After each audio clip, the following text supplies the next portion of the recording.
Mahaba na ang pila sa PTEX ng mga uuwing pasahero sa iba't ibang probinsya para bumoto sa Lunes, May 12. Ang ilan sa kanila kahapon pa nasa terminal pero magpahanggang ngayon ay nagbabaka sakaling makabili ng tiket.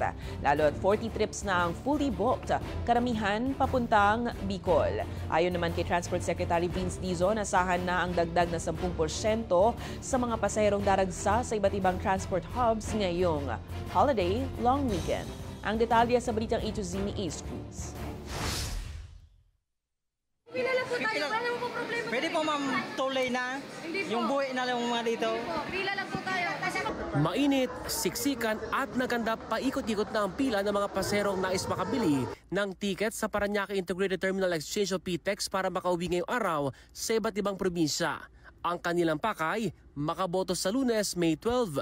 Ang ilan sa mga pasahero na target makabiyaheng Bicol, kahapon pa lang, nasa terminal na. Wala pa nga kami tulog. Wala pa kaya, may kasama pa akong bata. Si John naman alas 10 na ng gabi nakapunta sa PTEX matapos hindi makasakay sa pinuntahang bus terminal sa Pasay. Dito kami tinuro kasi dito lang yung may pwedeng masakyan kami. Kailangan talaga natin bumoto ngayon kasi para kahit pa paano may pagbabago. Ayon sa pamunan ng PTEX, 40 trips na ang fully booked, 33 trips dito ay pawang biyaheng Bicol. Pero para hindi mas stranded ang mga pasahero. However, nagdadagdag naman tayo ng mga extra trips, no? Then syempre nakaantabay din ng LTFRB para makapagbigay ng special permits if needed, lalo na pagpadagdag dito sa ating supply.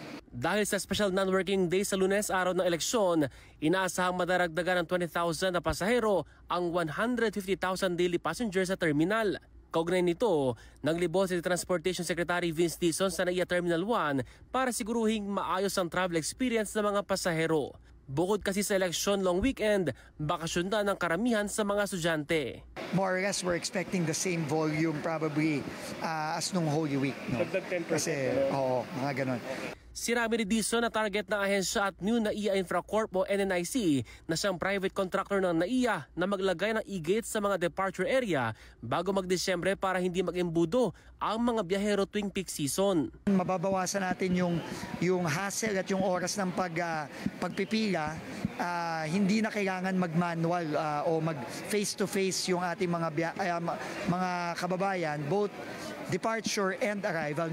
Sa ngayon, tanging sa mga arrival areas lang nakakabit ang mga e-gates.